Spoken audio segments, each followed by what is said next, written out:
Hello, I'm the Irish guy, and right, this is the Prem catch-up, and, let's just see what happened in the Premier League this week. I'm not looking forward to this. Right, I can already taste the milk. Right, let's go. Liverpool 4, Chelsea 1. Chelsea are a joke. Watching this spineless bunch just get eaten alive on the turf at Anfield last night, letting some junior right back from County Tyrone belt in one as if he's Gareth Bale himself. Honestly, that finish was reminiscent of a young Bale at the San Siro. Fair play Connor Bradley, and if he was born just 40 miles south, I would be so excited right now. The reincarnation of Steve Finnan, but no, he's instead Northern Ireland's gem instead. But lads, it is less than 3 years since Chelsea won the Champions League. 3 years. That's it. What is this? I said this would be a 0-0 draw. No, of course Chelsea instead just rolled over like a dog who's eaten too much chocolate. Wait, it's a dog. I think any chocolate is too much chocolate. But lads, when was the last time a team was this poor just 3 years after winning the Champions League? Is this the worst ever team 3 years on from a Champions League win? Inter Milan will give Chelsea a good run for their money. 3 years after their treble win under Jose Mourinho, they finished 9th in Serie A. It was weird. A 3-1 win away at Juventus had them second in the league in November after winning 7 league games in a row. But their form after Christmas was diabolical relegation form. They sold Philip Coutinho to Liverpool, and then, oh wow, 7 defeats in the final 9 league games, rounding off the campaign by letting Udinese leave their ground having scored 5. They'd also been dumped out of the Europa League by Tottenham, despite Spurs doing their level best efforts to try and throw away a 3-goal first leg lead. So maybe that team runs this Chelsea one close for sheer levels of falling off. The difference though is that Chelsea have spent over £1 billion on players since that Champions League win. Inter Milan in those 3 years from 2010 to 2013 had spent a net £1 million because they had sold so many players since becoming European champions that yes, when you factor the incoming sale profits, they had spent just £1 million in 3 years. Lads, if this Chelsea team played that Inter Milan team now, I don't know who would win, which is damning because it's 1 billion against 1 million. That's like Oprah Winfrey against Angry Ginge.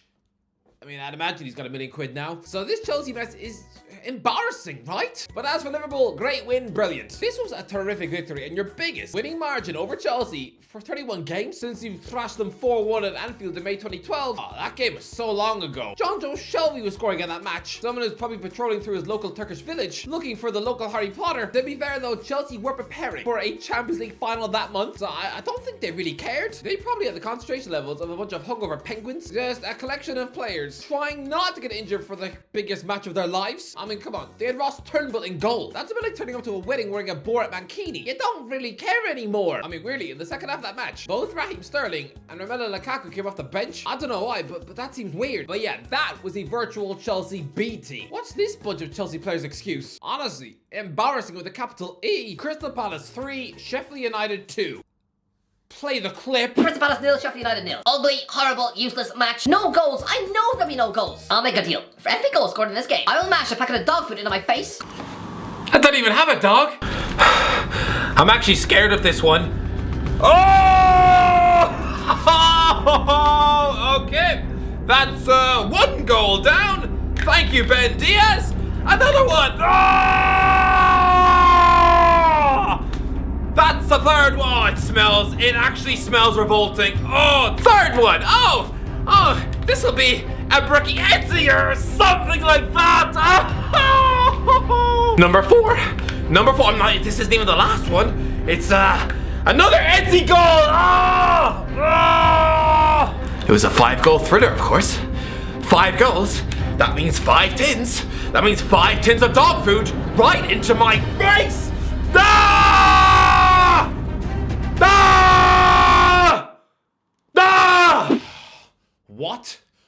What? Of course, I guarantee a 0-0. A horrible, ugly match. And then, of course, it's a 5-goal thriller. Of course, then, Ben Brereton Diaz has to open the scoring after 20 seconds of play. This wasn't even a 0-0 for 30 seconds, never mind 90 minutes. I thought this was a home dinger. It's a bit like predicting an episode of Come Dine With Me to be boring. And then instead, it's got more action than the Tarantino film. Yeah, it's like watching Kill Bill 3. it must have been some really badly cooked lasagnas. So thank you, Palace and Sheffield, for playing out a spectacular, thrilling goal fest. How did I get this one so dreadfully wrong? But listen, this was a great match. Diaz and McAtee had scored outstanding goals for the Blades in the first half, but Ebereki Edzi and Michael Elise combined to once again provide all the magic and spark for Palace. Those two are delicious. Is it too early to call them one of the best ever Premier League double acts? They are what Mason Mount and Kai Havertz were supposed to be. Two absolutely spellbinding, saucy midfield talents. Roy Hodgson does not know how lucky he is. Aston Villa 1, Newcastle 3.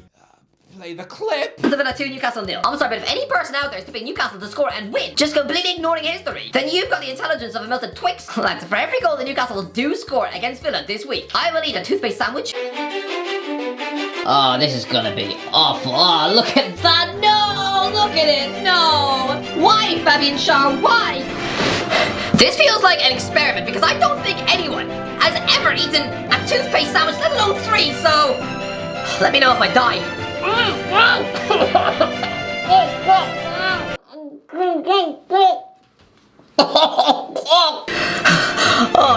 that one was disgusting. Okay, the second one. Oh, no!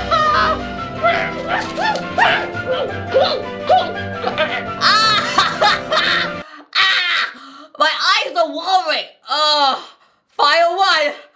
Oh, no.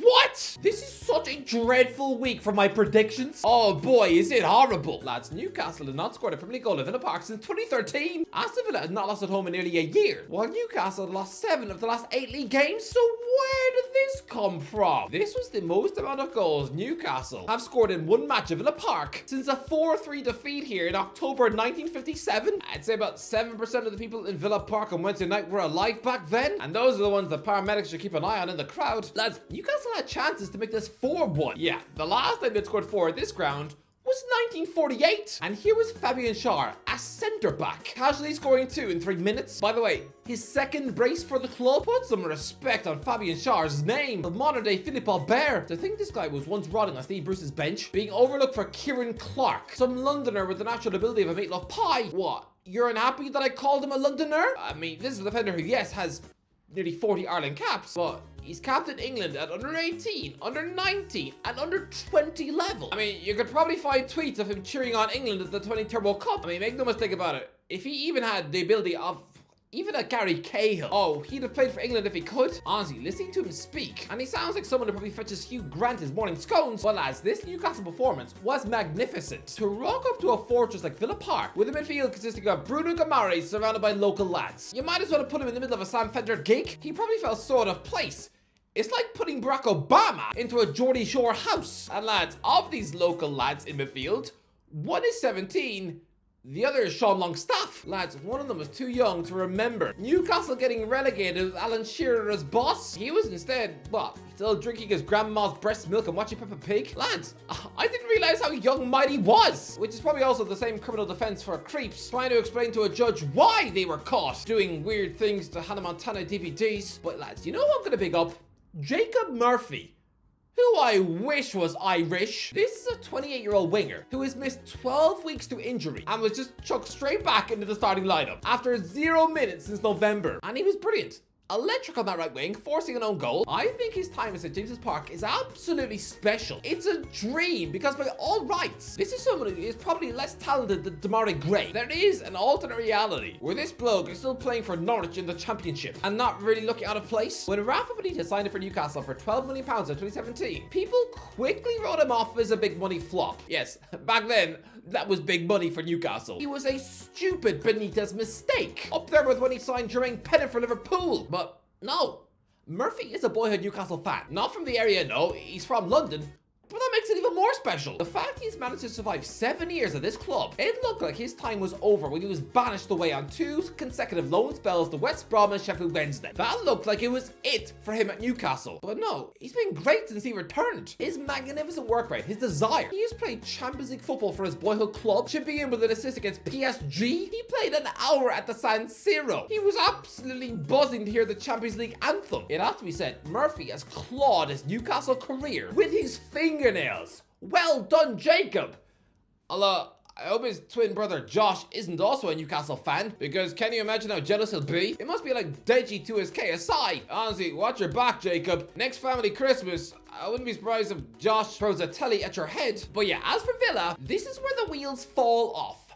No Champions League football. Luton 4, Brighton 0. What just happened? Luton Town 4, Brighton 0. Look, a lot of people are reacting to this result as if they've just seen aliens eating cows in County Cork. People think seeing a tiny little newly promoted club like Luton with a giant 4-0 next to their name on that scoreboard looks more far-fetched than the plot of Lost. Seriously, the fat one surviving 7 years on the island without a drive-through KFC? But I don't know, maybe I'm just numb to these crazy Premier League score lines. But I just remember watching newly promoted tiny little Reading stuff West Ham 6-0. I remember tiny little Blackpool beginning Premier League life with a 4-0 win away to Wigan. I mean, newly promoted Newcastle's first home win of the 10-11 season was a 6-0 stomping of Aston Villa. I feel like one of those creeps who've seen too many horror films. Yeah, now they can sit through an entire Saw franchise and not feel disturbed at all when they see someone having to chew through their own love handles to find a key. But still, I will give Luton their daffodils. This was still pretty wild. They were 2-0 up after 3 minutes with Chidozie Ogbeni, Ireland's superstar, scoring a fabulous solo goal. I always love seeing Ogbeni do well. He's just a former Cork and Limerick winger who was viciously rejected at Brentford, but to see him ripping the Prem apart, I feel like a proud dad who's just seen his weird son finally kiss a girl after spending the first 35 years of his life touching him grannies down the morgue. Lad, this was no ready-made silver spoon Prem superstar. No, when he was 18, it was him ringing up the Limerick manager to beg for a trial. Nobody scouted Ogbeni while at Cork. No.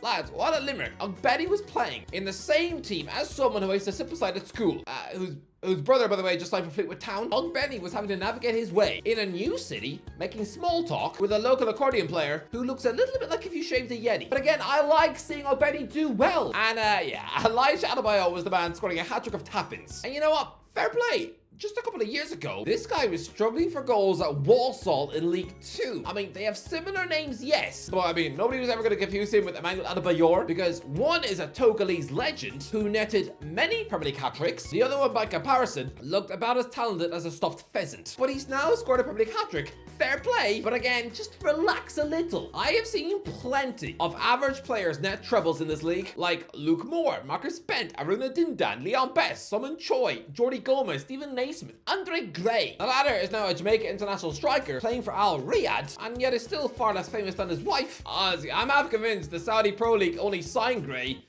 because of his old tweets. But yeah, Adebayo belongs in that list. As for Brighton, Roberto De Zerbi is giving me Roberto Martinez vibes. I'm sorry, but I remember when a lot of Liverpool fans were desperate to hire this Spanish guru who was playing lovely football at Wigan Athletic back in 2012. Liverpool even tried to offer him the manager's job. Fast forward to 2024, and I know he's officially someone who Cristiano Ronaldo is forced to call boss, but let's be real, Liverpool fans would be horrified to see him even mentioned anywhere near Anfield now. I think given time, we're gonna feel that way about the Zerbi too. It's not that they're just called Roberto. No, they are and were both the hipster's choice. With Martinez, he also used to get embarrassed at Wigan too, losing 4-0 home to Blackpool, losing 9-1 to Spurs, 6-0 to Chelsea, 8-0 to Chelsea, 5-0 to Man United multiple times. It's just he was always immune from the sack talk because he played pretty ball. And for De Zerbi, this is a horrible result, and it does also mean that Brighton have now not scored a single goal in 3 consecutive Premier League matches, failing to score against West Ham, Wolves or Luton. Wake up, that is garbage form. This is complete and utter puke, and yet nobody seems to care. It reminds me of November 2011, when Martinez was able to lose 8 Premier League games in a row, and yet was there ever talk of the sack? No, he instead of his chairman being scared that Barcelona or Real Madrid would poach him. What? It's like having a wife that looks like Susan Boyle. Someone who spends all day cramming donuts in her mouth, throwing chunks of poo at the dog, and screaming obscenities at the neighbors. And yet the hubby is scared that she'll magically leave him for Bradley Cooper? What sort of delusion is this? Wigan went to the run of taking just 3 wins from 26 league games that season, and still a Liverpool flirting with them in the summer of 2012. De Zerbi, I hate to say it, but I think he might just be the modern Martinez. But yeah, Luton won, which means that I needed Everton to beat Fulham to avoid a milky shower. Did that happen? Fulham 0, Everton 0. No. How many times have I had to do it this season? Oh,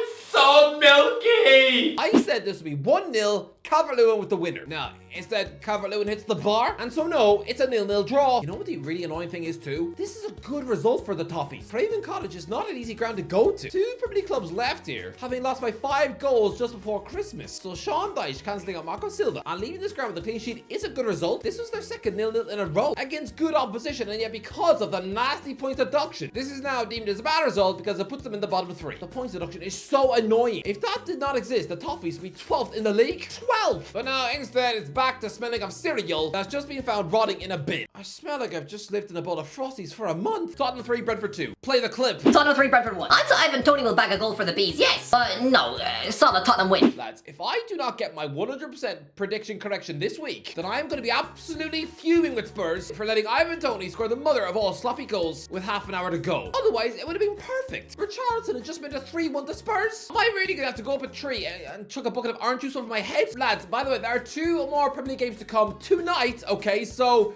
unless it's Bournemouth winning 4-2 at West Ham, unless it's Man United winning 1-0 at Wolves, then yes, on Monday, orange juice in a tree. But lads, it is official. Neil Maupay is evil. He just is. I gave him the benefit of the doubt when he wound up Matteo Guendouzi 3 years ago. Maupay had called his countryman arrogant, fair enough. But now, he's having another skirmish. He sticks Brentford 1-0 up and then just copies James Maddison's dart-throwing celebration. Now, maybe he was innocent. Maybe it was just the fact that over the Christmas period, Maupay has since developed such an Ali Pali fascination that he spends every morning daydreaming about what it would be like to lick Littler's armpits.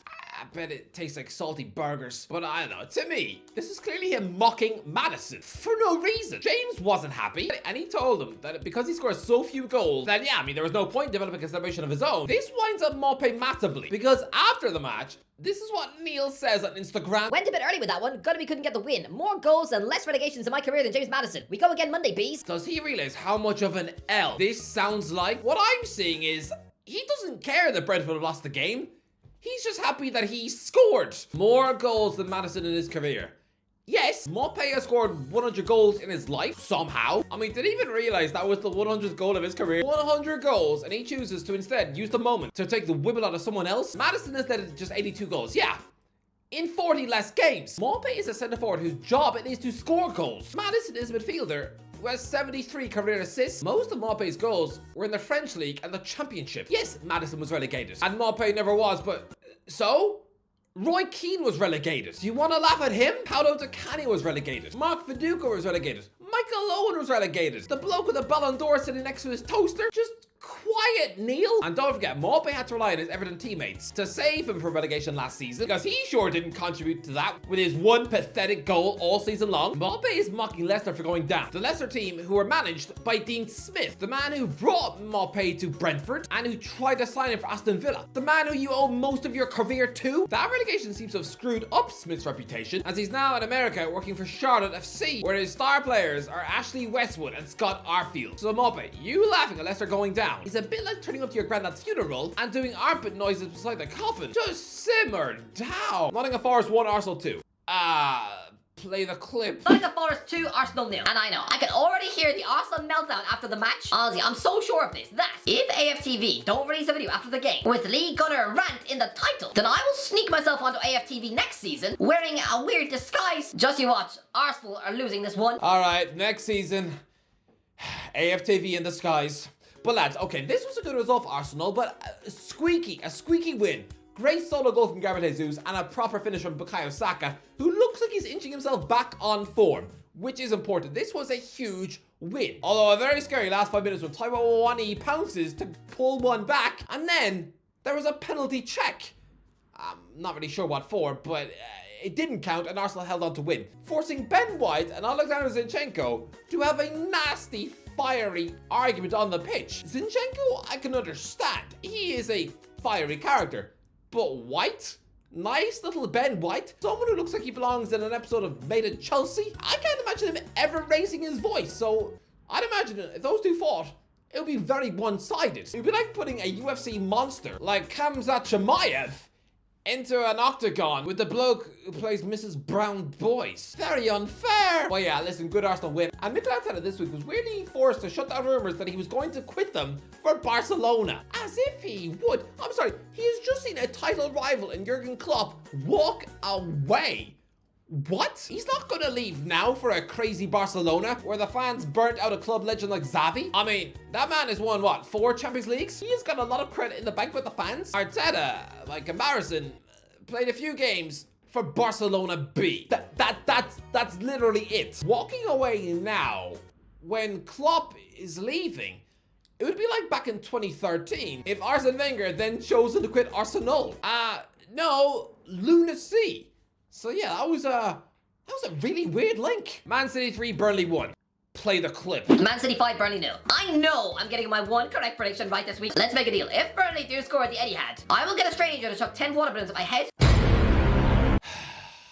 I am so annoyed at Man City for letting Burnley score. Oh, lads, I'm actually seething. This was Burnley's first goal at the Etihad in over 6 years. You let Burnley score in the last minute of the match, the 93rd minute. Emil Al-Dakil, and because of that, I have to get a stranger to throw 10 water balloons at my head. By the way, I will do that on Monday as well. I didn't have time to find balloons this morning, okay? I will do that on Monday, so yes, on Monday for definite, 10 water balloons chucked at me by a stranger. That's gonna be awkward. And possibly, orange juice in a tree? Come on, Man United and Bournemouth. Please. Anyway, that's the end of the 11. What do you think? Let me know in the comments what. Oh, it was miserable. That was absolutely miserable. That was the worst prediction week I've ever had. If you enjoyed the video, don't forget to give a like, subscribe as always. I'll talk to you in a while.